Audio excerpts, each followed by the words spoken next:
বোমা, আমি এমন কি করলাম তুই গ্লাসটা ভাঙিয়ে ফেলাইলা? আপনি আমার জীবনটা নষ্ট করে বলছেন। আমি মোবাইল টিপলে দোষ, আমি বাইরে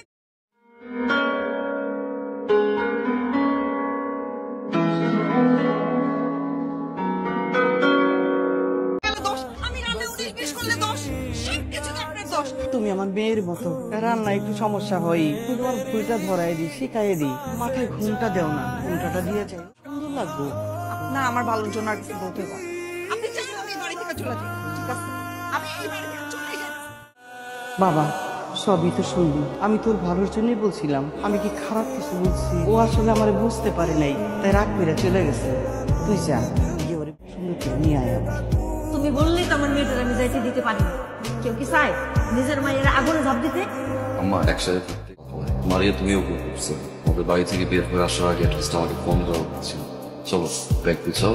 চলো মানে ওই বাড়িতে আমি আর যাবো না। তুমি জানো ওই বাড়িতে তোমার সাথে 2 দিন আসো, বাকি 8 দিন তোমার মা আমার সাথে কি কি করে তুমি জানো? ওই বাড়িতে আমি আর যাবো না। যাবো না, সংসার করবো না। আমার সাথে যদি সংসার থাকে আমাকে নিয়ে আলাদা বাসা নিতে হবে, আদারওয়াইজ আমি তোমার সাথে যাবো না। বাবারে, তোর বউ যদি বাপের বাড়ি থাকে তাহলে তো পাড়াপড়শি ভালো কইব না। আমি মা হিসেবে বউরে নিয়ে আলাদা বাসা নিয়ে থাক। আমি চাই তোরা সুখে থাক বাবা। আব্বা আমার জন্য না অনেক মন খারাপ হইতেছে। আব্বা আম্মা তো আমাদের সবকিছু এত সুন্দর করে সাজাই দিল। তোমার কি মনে হয় তাদেরকে একবার আসতে বলা উচিত না? আসতে বলো না, একমাত্র মেয়ের জামাই না, তোমার কোনো দায়িত্ব নাই, সবকিছু আমি করবো। তুমি ফোন করো, নাও ফোন দাও। আসসালামু আলাইকুম। বাবা ভালো আছেন? মারিয়া ভালো আছে? বাবা, বাসা তো সবকিছুই বুঝগাছ করলাম, সবাই যদি একটু আসতেন তাহলে ভালো হতো না? ভালো থেকো, ঠিক আছে? আসসালামু আলাইকুম। ওয়ালাইকুম আসসালাম। দেখছো কত খুশি হয়েছে? শোনো না, মারে নিয়ে আসি। আমি তো আসতে না করি নাই, আশায় তো আমার 5-3টা। আমার আম্মা কই থাকবে বলো? তারা ঘুরে যাক, তারপর আসতে বলবে। এই দেখ কারা কারা আছে, দেখ দেখ দেখ, সবাই আছে। তুমি আমার সাথে আসো, হেল্প করো। শোনো মারিয়া, টাকা পয়সা বেশি বেশি করে সেভ করো। আইজ আছে কাল নাই। সেভিংস করবো কেমন? মাসের 20 তারিখে স্যালারি টাকা সব শেষ হয়ে যায়। আমার তো মনে হয় মায়ের দিয়ে আসে, সারাটাক্ষণ খালি মা মা মা মা মা। আমি যে ঘরের বউ তার কোনো খেয়ালই নাই। বেশি বাড়াবে আমার দিকে তাবিজ টুবিজ করছেন না? আমারও তাই মনে হয়। চমৎকার বাবা। দেখতে হবে না মেয়েটাকে আর? খুশি খুশি। জামাই কোন পাশে ঘুমায়? এই পাশে দিলাম তাবিজটা, ঠিক আছে? খবরদার ভুলেও কিন্তু তুই এই বালিশে ঘুমাবি না। তোর বালিশে তুই ঘুমাবি, জামাই বালিশে জামাই ঘুমাবি। বলো তো এত সুন্দর করে কেন সাজছি? Happy anniversary. আমার জীবনে যত সুখ, যত শান্তি, যত প্রশান্তি সব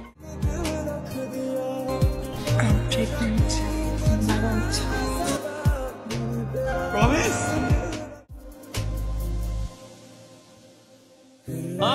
আমার বাবা আইছে।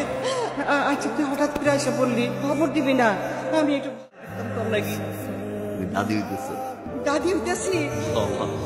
আলহামদুলিল্লাহ। রান্না ভালো হয়েছে ভাই, আর দিও না। আম্মা আসসালামু আলাইকুম। তোমার কি কোনো আক্কেল বুদ্ধির কিচ্ছু নাই? আমার মা তো মরে যায় না। তুমি এক ফোনে ঢাকায় রনের কাছে, তোমার মার কাছে তোমার থাকতেই হবে। যা বলতেছি তুমি তাই শোনো।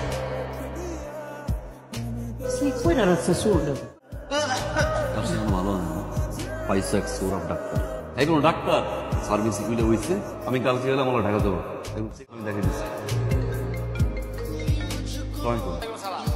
এই তোমার কি কোনো কাণ্ড জ্ঞান নেই? মেয়েটা আমার পথই, বাড়িতে একা। পরিবারের উপর দায়িত্ব ঢাকায় আসো, নিজের পরিবারের যত্ন নাও, কাণ্ড জ্ঞানের পরিচয় নাও, ঠিক আছে?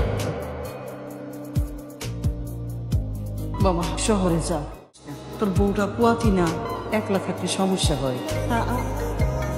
জি আম্মা, আপনার কিছু বলতে হবে না, আমি রওনা করছি। কি শুরু করছো তুমি? আমার কাছে গেছি, তোর মামার ক, মামির ক, খালার বাবার ক, মায়ের সংসার। তুমি কি 7 মাসের প্রেগনেন্ট নাকি 6 মাসের করছো? তুমি কোন সিচুয়েশন রাখছি আমি? যা বলছো তাই তো করছি না।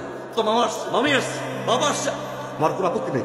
আমার মা আসছে, আমার মা এখন কোথাও ছিল? বাড়িতে গেছো, সাথে সাথে কান পড়া দিয়ে দিচ্ছে তোমার মাথায় না? বললাই জানে অসুস্থ না কেউ। আমি না তোমার সাথে, ছেলে মায়ের কথা চামারের মতো আচরণ করে, তার সাথে আর কিছু থাকতে চাই না আম্মা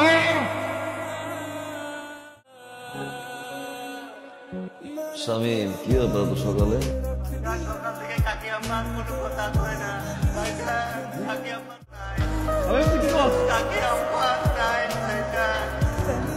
কি হয়েছে বলো?